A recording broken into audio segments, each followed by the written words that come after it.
It's a rather unlikely group of scientists.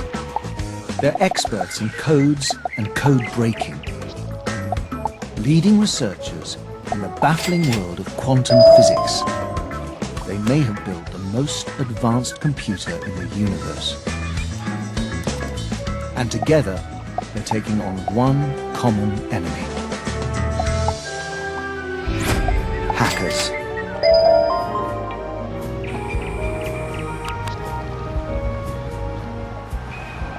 The greatest threat today to the world is the keyboard.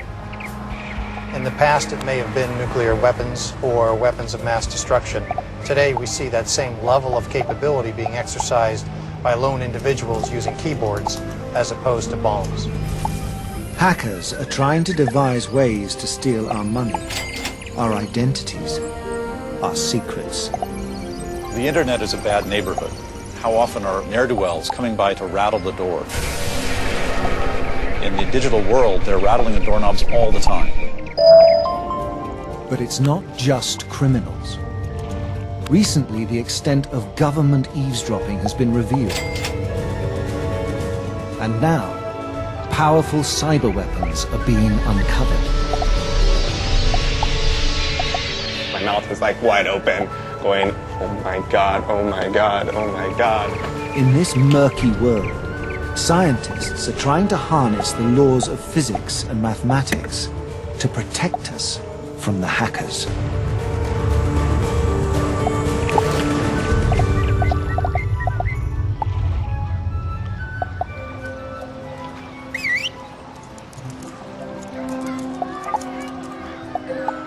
Matt Honan considered himself to be pretty savvy when it came to security and the internet. But last year, he discovered just how devious hackers can be.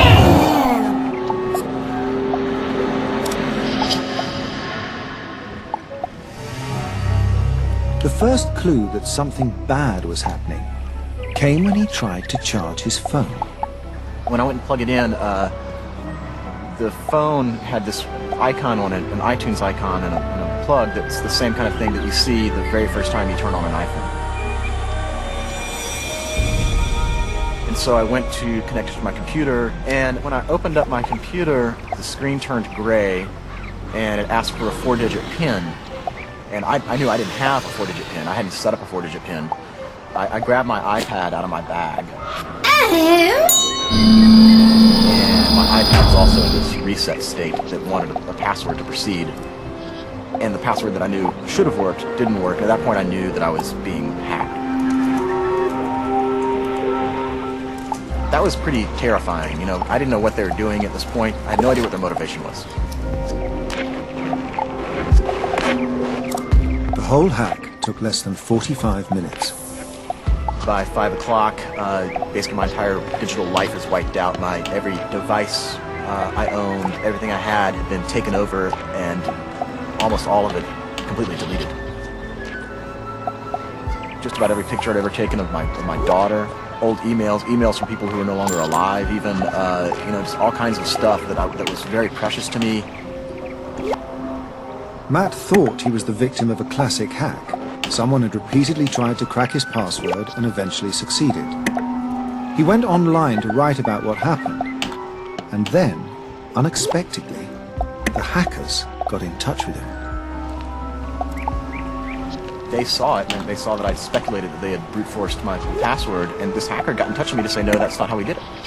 And at that point, I basically tried to strike up a dialogue with them because I wanted to understand both how things had happened and why they had happened.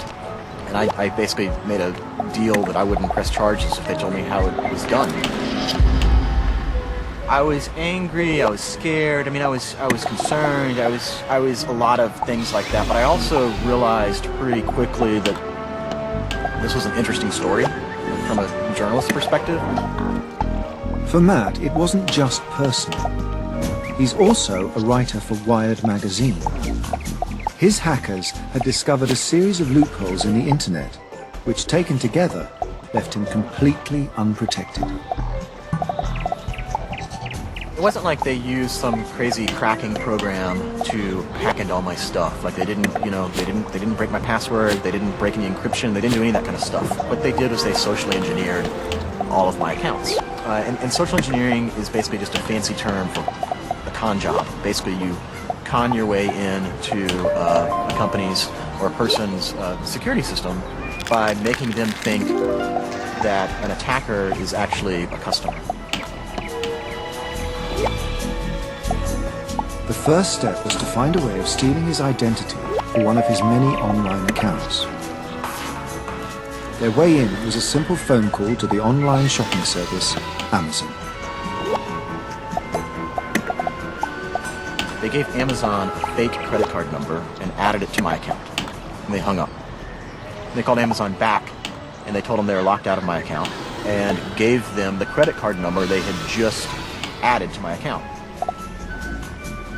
Once they did that, they were able to get a temporary password from Amazon. It was a simple deception, but effective. The hackers now owned his Amazon account. They didn't go on a shopping spree. What they were after were the last 4 numbers of his credit card to pull off the next stage of the con.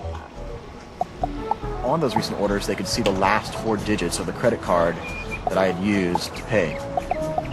At the time, Apple was using those last 4 digits as an identity verification method. Once they had those, Apple gave them a password reset.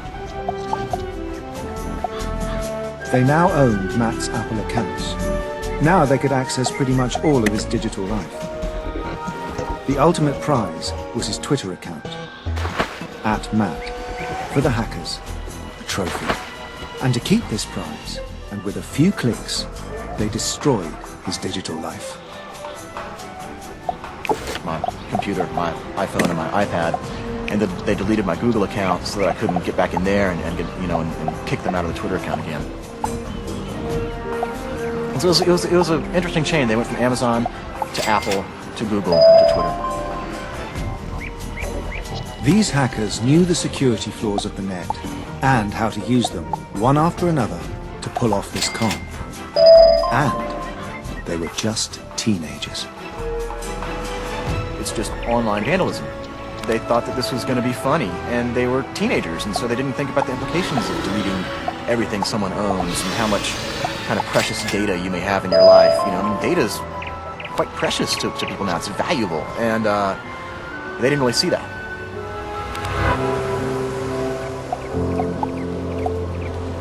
What happened to Matt is now rather routine. Credit cards stolen, social media accounts broken into. These loopholes are now fixed, but in the anonymous realm of the internet, there will always be ways to steal someone's identity.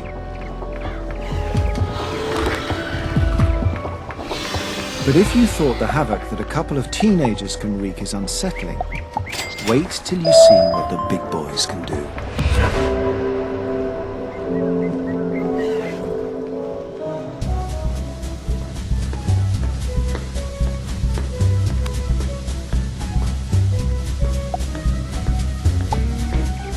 It was probably the most sophisticated hack in history, and it could have gone completely unexplained.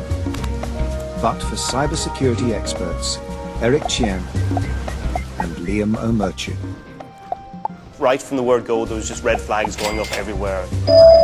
You can really feel it, like the hairs on the back of your neck stand up if it's like really something really, really big. Their job is to investigate the viruses that pop up on your computer.